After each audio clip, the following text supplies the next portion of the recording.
All right. Hey, tree huggers and tree lovers. I'm Suzanne. I'm with 100 for Trees, and here we are Tuesday with our interviews for 100 for Trees. We have a new mic and got some new sound stuff, so we're really excited about that. And today we are going to have an amazing person on, Mario. We're going to bring him on in just a minute. But in case you don't know, I'm Suzanne. I'm the founder of 100 for Trees. I love trees so much, and I wanted to do something to help trees. So I combine my running with trees, and I run 100 miles every single month to raise awareness and to plant trees. And so we, along this journey, I met some really amazing people. One of them you're about to meet, and they each have a story that has really blown me away and taught me something, and has been just a really added a huge quality into my life. And so I wanted to share their stories with y'all. And today we are going to bring on Mario. Mario owns Coachella Urban Farms. He's a microgreens farmer, which is near and dear to my heart because I used to have a microgreens business. So I can't wait to talk shop with him. He is based out of California. And without further ado, we are going to bring this gentleman on and hear from him about his story and his life. How's it Really going? good, Susan. Thank you. Thank you for having me here. I'm really excited to be here. Yes, me too. Me too. Thank you for taking the time. I look at your Instagram and you look like a really busy man with your microgreens business. Well, yeah, like you said, you used to grow microgreens, so you know that's a nonstop, 24/7 type job. So, yeah, we grow microgreens for 5 different farmers markets and restaurants, residents from the Coachella Valley. I'm located in Southern California, sunny Southern California. But yeah, nonstop growing. So some people may not be familiar with microgreens. Can you explain to us what those are? Yeah, so microgreens, it's the newest craze in functional medicine, I have to say. I Right? mean, it's people say, "Oh, these are the greens I used to snap out of my grandmother's garden." We've all been eating these longer than I've been alive. It's just now the information is caught up and has proven the vitamin and mineral concentration in this is just substantial, and it's evident that it can prove to be very beneficial for our bodies. So these vegetables, we just harvest them at a much younger age. You've heard of baby lettuce and baby spinach. It's even smaller than that, so it's right in between the sprouts and baby leaf stage. That's the microgreen uh, science, the science behind that, if you will. Yeah. You're so right, Mario. The research that they are doing, there's actually a department in chemistry. I ended up getting some results from them, a couple of labs, and they tested several different microgreens. And I probably should have reviewed it before I came on because I can't recall right off the top of my head. But they were amazed at the incredible nutrients and the incredible nutritional value of such a small, I mean, y'all, some of these are like, I mean, some of them are so small. They're like literally this small. And the incredible nutritional value, just a little bit and what it can do. And I love how you went straight into the nutrition of it because your personal story kind of ties into that, like your journey of, I think you told me a little bit about you were sick for a little while. You got yourself healthier via food. You started learning a lot in that process about really what's going on with food. And I think that all started with your cat, right? Am I correct on that?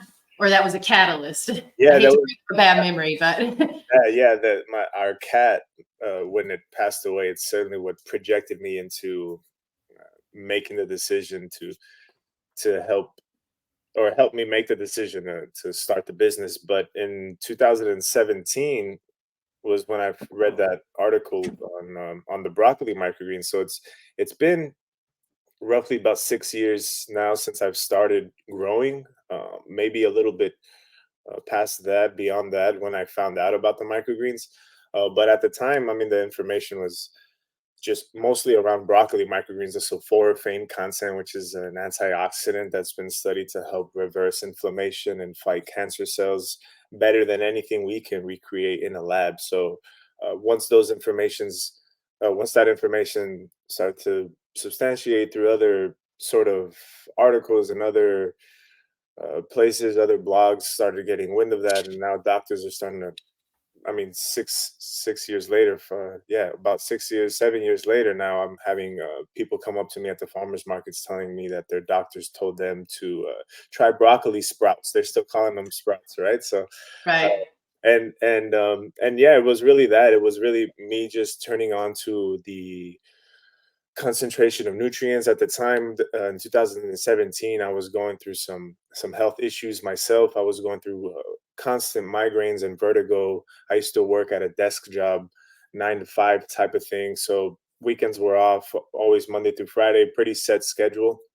It wasn't very, at least I thought, labor intensive. So me going through these physical ailments, really started to get curious as to why. And I for the most of my life, I've been very active and haven't hadn't had any health issues. So it was that. It was a mixture of that. It was also my. I had a friend at the time. I think we were probably 27 years old at the time, and he had passed away from some sort of stomach cancer. And also, I attributed that to the lifestyle that we sort of had at the time, barbecues and the beers and the blah blah blah blah blah. And then on top of that, my cat, like I mentioned, we were getting ready for my wife's mom's birthday. It was in January, and just all of a sudden, my our cat let out a loud screech, and took him to the vet within that hour, and we had to put him down because of a blood clot that that passed, and apparently it was very painful, and so we put him down, unfortunately, and we loved him so much. His name was Ozzy, and it wasn't until um, I had to go to work because I was out of PTO. I had exhausted all my paid time off. And so me going into work, not feeling like I wanted to be there because I really needed some more time to process and just be with my family and loved ones and grieve. And I didn't have that opportunity. And so that's when I realized, what am I doing for money? Really, it's what it for my security, for my peace of mind, and I didn't have any of it. I mean, just enough money, just barely any peace of mind at that time, and waking up with more stress than ever before. And so, yeah, I found a couple of videos online at the time. I think we spoke about this too. Curtis Stone and Chris Doral. They were dishing out some very deep uh, Mhm. content at the time, and so Chris Doral was very. I love how intricate he was about the details on setting up business structures and what were the important features of the safety and successful factors for production. And so I love just how streamlined all that was. And I was at my desk, taking notes, watching these sort of videos, planning out the space that I would need, how many racks and at what cost, and how many restaurants I would need to sell to. And so, I mean, I started my business plan while I was at my day job, if you will, um, and just decided to go all in. It was really just kind of like one of those things where I just said, I can't the way I am is just focus on one thing at a time, go all in, and so that's what I did. Decided to pull out all of my savings and just put it all into the business. We had a 2 bedroom condo. As a matter of fact, these two doors behind me is where I started it. So now it's my daughter's room. 3 years later, but so we have a greenhouse now that we grow everything out of. But that's where it all started, in my spare bedroom. Turned our office at the time, because our daughter wasn't born when I first started the business. It was an office, turned it into a grow room, threw a few racks in there, started offering it to a couple of chefs that I had through some mutual friends, had connections to, and it just started growing from there. Offered our services to the farmers market at the time. Back then, before pre-COVID, we call it, it was like maybe 2 farmers markets during the time. And now since then, We've had a few more people open up other markets in our area, so we have access to at least 5 markets within a 50-mile radius to do here in the valley. Now, do you have employees? That's because that's quite a journey, just going from your closet. I love how you can visually say, like, hey, back here, this room, all the way to expanding your market from a couple of restaurants, starting in a small room. Now you have a greenhouse. Now you have a 50-mile radius. Gosh, that must have, and you, is this the first business that you've owned? Yes. Yeah, Wow. first business. So on top of growing greens, learning how to grow greens, it was growing the business also that I've been learning. And if any of y'all don't know, just the learning of how to grow microgreens, there's a very specific way to do it, especially each kind has its own personality, if you want to say. And so it's like he has two educations he's going with at the same time, the business aspect, and then there is the microgreens, learning what they're like and exactly how to take care of them and grow them. And yeah, Chris Thoreau's great. I found him very helpful too. And Curtis Stone was just, gosh, such a wealth of knowledge, and where his heart is really in a good place. So those are some great people. So are you the first business owner in your family, or do you come from a lineage of business owners? I mean, I kind of come from a lineage of business owners. However, my folks, both my dad and my mom, both went to universities. Were the first to go to universities in their family, so were more um, focused on me going through that sort of system, right? Graduating from a university and getting a good job that pays benefits. And so for a time, that's what I did. And went through a 4-year university, Cal State University. Didn't finish because of also my focus, my goals at the time. I had, like I mentioned, just pretty active. I grew up playing soccer, and so I went actually on a scholarship. And after I got injured, just like school took a turn, and I just didn't care for school if I couldn't play soccer at that level. So mm, it was really also like me praying and asking because I'm also Christian, and at the time it was like it was all I knew was playing soccer. So when I moved back from the university and I wasn't playing, and I was at the time an X-ray tech, I had really started to pray and ask God for what's my purpose, what's my next step. And so I really feel like I came into that with this business. And so it feels like almost like a responsibility to me, because of how much impact it's having on people's lives, the daily conversations I have with people and the type of people that I've met. I mean, it's hard for me not to believe that there's something divine happening here. I'm not a genius, or again, I come from a line of business owners where I can put this all together. However, it's really I feel like I'm walking into what God made me to be, and I'm through many relationships and collaborations.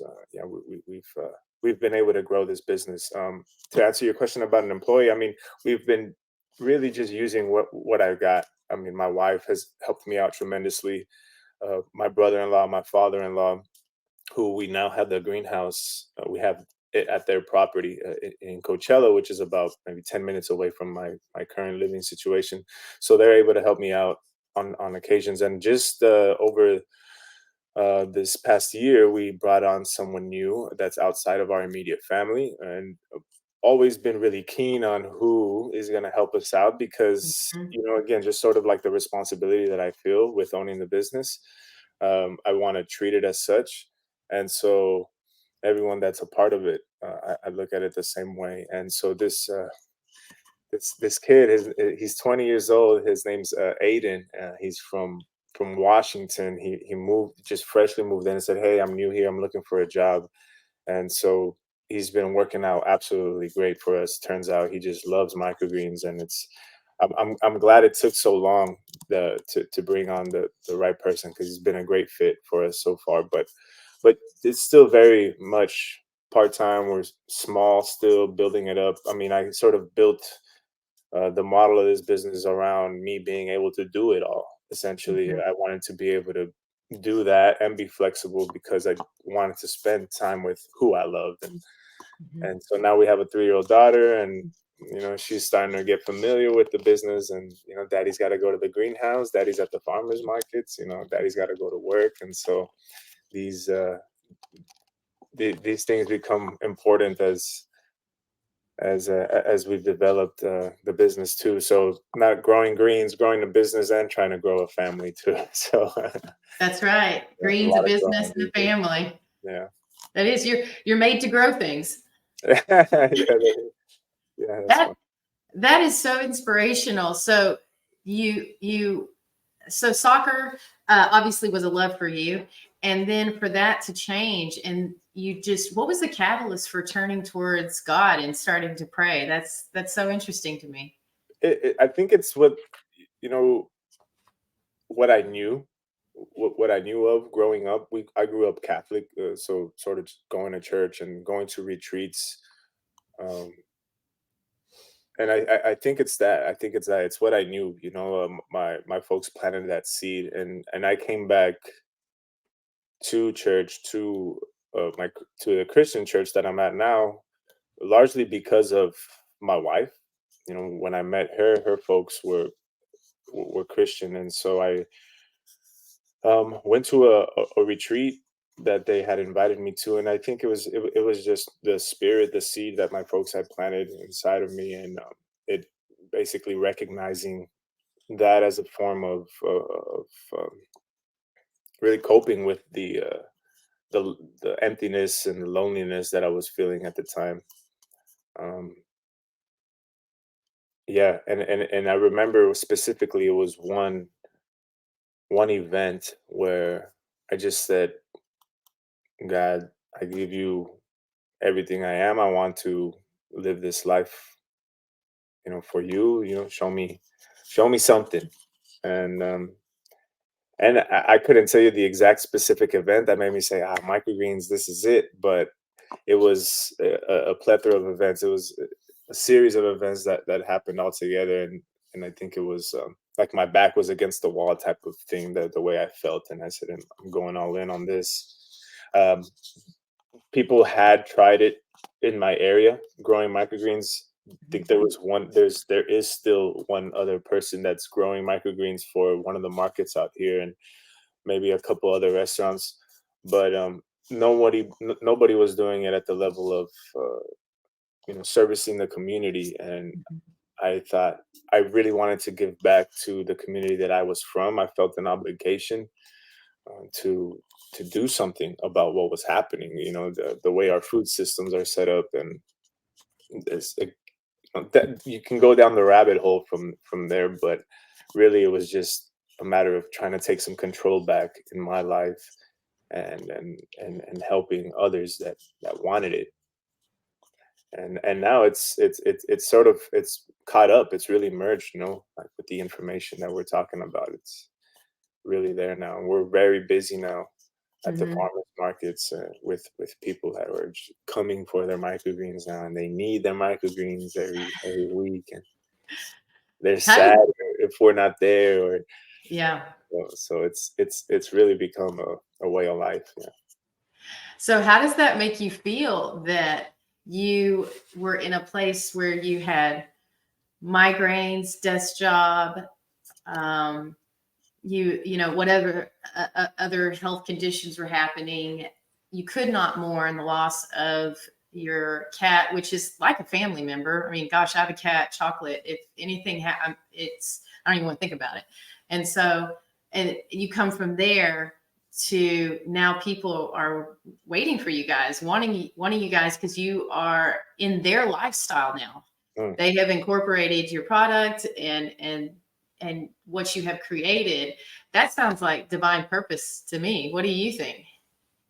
I mean, I'm grateful to be able to think like that. Yeah, to be able to think that what we grow is making a difference in people's lives. I tell people it is a small piece to the puzzle. I don't want to act like this is going to completely, make your problems go away. However, if we start incorporating some of the mindset that is involved with incorporating this in our daily diet, then maybe these other changes will start to happen, and that's my hope usually with people, and so yeah, we've been servicing a lot of the same customers and restaurants that we've had since day one, and so I'm just super grateful to be able to do that. I was just kind of reflecting on that the other day, just thinking like, 5 years after 5 years, we've officially been in business for 5 years now, since 2018, and so it was like, okay, well, I knew what I wanted to do when we first started, and now we're here 5 years later.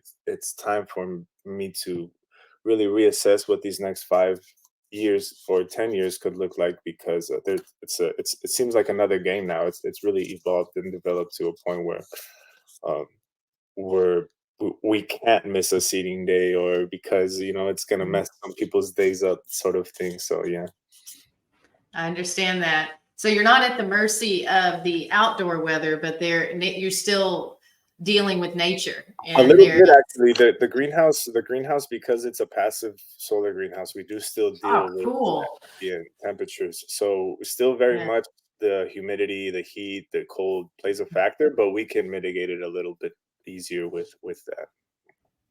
And what is the growing season for where you are in California?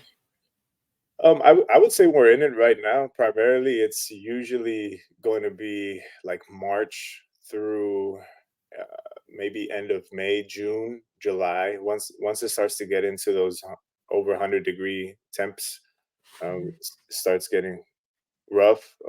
But fortunately, in our greenhouse, what we do is we insulate a large portion of it for this summer. We're able to cool it about 30 degrees less inside. Um, and so that's how we're able to sustain the year-round growing. The wintertime, I mean, a small ceramic heater that does the job for us. But still thinking of ways to be more sustainable in that fashion. We'd like to have solar-powered energy and to be able to work with that, since we have so much sun Yeah.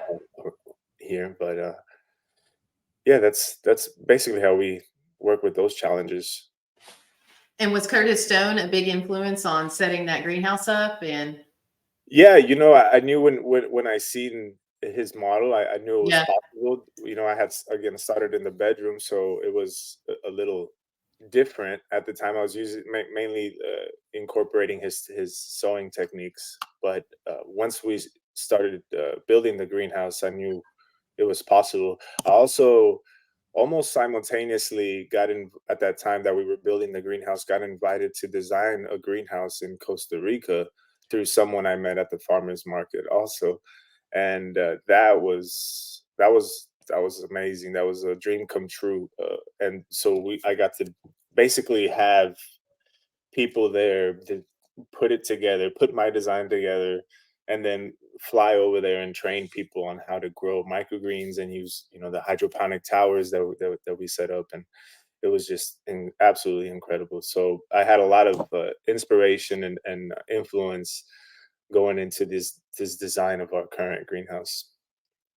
well, that sounds like almost a another revenue income source right there. Being a oh, what's the word I'm looking for here? Uh, oh, what is it when you have an expert come in and come look at all your stuff Yeah, it could be and like a consultation, there you or go. yeah, Yeah, like, yeah. yeah, Have absolutely. I yeah, totally thought about it. Yeah, and I would love to. I certainly would love to. I think also my experience now in growing this business makes me realize yeah. what's needed, and if Uh-huh. when I'm ready, or when it's ready, I will definitely start pushing more towards that. But little by little, there's been some conversations that have been coming up, and I kind of just keep watering them every now and then to see what we can develop there. But yeah, no, totally. It's honestly, before I even knew of microgreens, way before that, I thought, man, how cool would it be to be able to supply food all over the world, Mhm. and this is that was a small step in that direction. So yeah, hopefully one day, absolutely. Well, it sounds like, I mean, anything's possible through God, and that's where you started. And look at all that has just occurred synchronistically.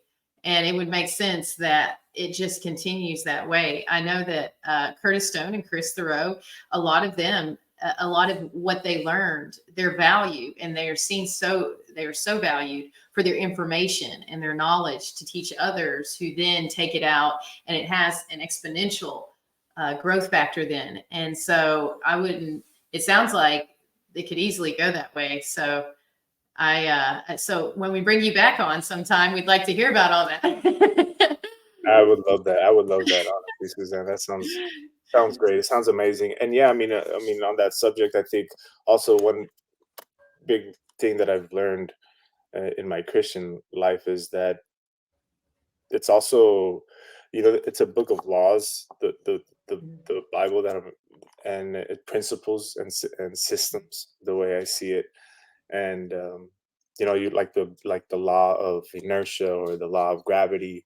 There's things that just are, and we as humans, like, if anything, we're put on this world to more than just exist, and it's to be able to have the freedom to create. I'm also super aware that I have this favor in my life that I could have been born anywhere else, under any other sort of circumstance, but I'm here right now with the abilities that I have, so I'm gonna use them to the utmost positive that I possibly can, and I think that's one thing I've learned in my Christian walk is we're created to create. Essentially, if we're created in God's image, then we are created to create, and so that sort of avenue to create and pass information. And now, you're in, is it Texas right now? Yes. Yeah, Yeah. Oh, you're in, no, sorry. I'm sorry. I'm in Florida now. oh, I you're in wasn't. Florida. Yeah. Yeah. Yes. I moved last, no, I haven't even been here a year. Yeah, So so as you even can tell, it further. doesn't blow off. Yeah, Yeah. yeah, even further. So you're in Florida, I'm on the other coast, and to be able to communicate this way, I mean, it's a super exciting time to be alive right now, I think so. Yeah, Absolutely. very grateful. I agree with that completely. And definitely COVID, for all that, for all the negative I think people associate with COVID, there was actually a lot of positives that were forced to come out. And one of them is this virtual space that we have all just dove into and decided to exploit for positive things such as this. And actually, you had a great quote whenever I talked to you before on COVID, and I'm going to share it with everyone. You said, I even shared it with my mastermind because I thought it was pretty cool. I don't know if you remember saying this, but you said COVID taught a lot of people to bet on yourself and make a business. And that, I think that is a great, if people want to take something from COVID, I think that's a great thing to take from it. That comment right there. Yeah, and I think, I mean, we're still seeing the effects of it to this day. I mean, I still have friends and partners that are trying to open up businesses now, because of what they've seen. So now we have more examples to pull from of people just like us that are starting businesses and taking their passions and turning it into a profit. There you go. Oh man, that's That's perfect. a good That's tagline perfect. there. Yeah, yeah. And that's what we do here, man. Like, my passion is trees. My passion is running. I combine the two to help in a way that I could, because I felt like, what can I do? What can I do? I was kind of in a similar thing that you described. Is I have control over me. So what can I, with the gifts that I've been given, what can I do? Because I believe one person makes a difference, and you're obviously here proving the exact same thing. And so here on 100 for Trees, we really do like to. I think the one common theme that we stick with on the interviews are pulling out people. We pull people on total accident, and it always ends up happening though. This is like a God thing, I think, too. Synchronicity. We pull out people who have taken their passion and shared it with the world and created something that they can make a living at. Because like you said, we are creators. I absolutely believe that same thing. And here you are, another example of the beauty of that, and taking the courage to step out there and do it. Because like you said, it was a learning curve, not on one front, but on two at the same time. And then you had a family as it started going too. And so you've got like this, multi-front that you're learning at also. So, yeah, Mario. So what else do you want to share with us? What if somebody comes up and says, If you wanted them to know one thing about microgreens, what would you want them to know? Uh, well, really, just to give it a try. Give them if you haven't, and pressure is always better. So support your local farmers. I know we've had some conversations about possible distribution deals, and I'm just more like the first thing I think about is like, well, what about the quality, Amen. of our greens? It's like, Yeah. yeah, it could propel our revenue to numbers that we haven't experienced before, but also it's one of our values. Why did we start this business in the first place? And so it's just such a big difference when you get live greens or greens that were cut, just recently, a day or two ago at tops for some other people, and it's just makes such a big impact on our health. What we put in our bodies. Um, you know, I this hat, eat well, feel great. I saw from a friend at the farmers market. I said, that's our motto. We really, I know it's a piece of the puzzle again, but really believe, and since I've changed my diet and other people's have, it's just hard not to believe that it can't make an impact. So it's really just start with a little bit, give it a shot. Microgreens are really, it's the medicine of the future, the food of the future. We can grow it almost Anywhere. practically anywhere, Yep. and get substantial benefits from it. So yeah, just be on the lookout. More microgreens. Absolutely. I 100% agree with that. And when I had my microgreens business, something that really blew me away is that it's almost an equalizer of eating healthy. It didn't if you wanted to do it just for yourself, it didn't cost a lot of money. It didn't take a lot of space. You could actually grow it under an artificial light if you had to, and you can regrow them. And the nutritional value that you get back from it, just for even a small amount, was huge. And so to me, I completely agree with your statement. It can change the complete landscape of food and nutrition and health. Just this one product could. And so I am so grateful for what you are doing in California, and spreading the knowledge and the health and the nutrition based on your own experience. I see continual exponential growth for you, man. And I have to tell you all, he was very approachable. He was so polite. He's so he's so, y'all reach out to him on here. I'll put up his Instagram real quick. That's where I found him. And but I could tell he was busy. I could tell that he is a business owner, and so he's on the growth. He's heading up on that upward trajectory. But the images that y'all put out on your Instagram show very practical uses for microgreens also. And I think that's a really useful tool for people who are just getting introduced to it. Thank you, yeah, thank you, Suzanne. You were a professional as well from the jump, and it was easy for me to say yes, seeing how amazing your purpose and your goal and your mission was. I couldn't say no to that. It was so awesome. I mean, running 100 miles for anything is hard enough, and now you're doing it for a good cause. It's amazing. Well, thank you. I appreciate those words. And with that being said, as we close out the interviews, I always ask everyone the same question. And so I'm going to pose it to you, Mario. If you were to be a tree, what kind of tree would you be and why? I would be a fig tree because I love figs. That's just plain and simple. I'm not sure. I don't know too much about trees as a farmer, but it would, yeah, dang, it would probably be a fig tree and I on the subject, I guess, I don't know, it's funny a little bit, but someone told me, I was actually a kid now that I think about it, at a farmer's market, told me that figs used to be treated as dessert, um, like many ancient years ago, and then thought that was cool. But yeah, Yeah. I really like figs. Yeah, they're very sweet. Yeah, they're delicious. Oh, that's so cool, man. That I love asking everyone that question. Yeah. What's your most like common answer? Nobody says the same thing. Ah, nice. Yeah, nobody says the same thing. And the cool thing is, so when I ask them this question, everyone usually knows immediately what kind of tree they would be. Really?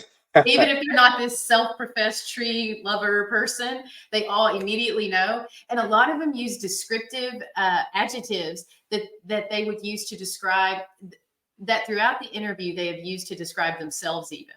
That's And hilarious. so, yeah, they almost personify themselves through this tree. It's really cool. And that was something that surprised me. I didn't know that was going to come along with it. I just thought it was a cool question. And I'm like, That man, is super this interesting. is cool. Yeah. So, Mario, they can find you on Instagram. And then we've got your, there's my dog barking in the background. That's how I'm And then surprised mine are quiet. yours have been quiet. Yeah. Oh, I can see. Oh my gosh, how cute. What is that, a boy, a girl? Female? This is a girl. This is Ma. This is Ma. We call her Ma. Ma Petite. Mom? She's a Maltese. And I got Ziggy, our Shih Tzu, chilling on the other couch. Very cool. Very cool. I got a golden doodle over here and then a lab right here. So, I love yeah. it. I love it. Yeah. I love those dogs. I love all Yes. dogs, but those are so cute. Animals are so important. That's why your cat story just really, when you told me about your cat, I was like, man, I totally get that. Yeah, So your family. they are. Absolutely. Well, Mario, we got your website right here too. And is there anywhere else that you want to mention that they can find you or anything that you'd like to share? Suzanne, you know, we've really covered it all. I really appreciate you. You've been awesome. Yeah, anything that has to do with microgreens, you can't go wrong just supporting your local farmer. As anywhere you can get fresh, it's the best. Absolutely. Absolutely. Well, Mario, thank you so much for your time today. I really appreciate it. We're going to put you into the waiting room again and then close it out. And then I'll come hop back on if you have just a few extra minutes. Thanks, Sue. All right, cool. Thanks, Mario. All right, y'all. So you got an education on microgreens, and I had a lot of fun interviewing him.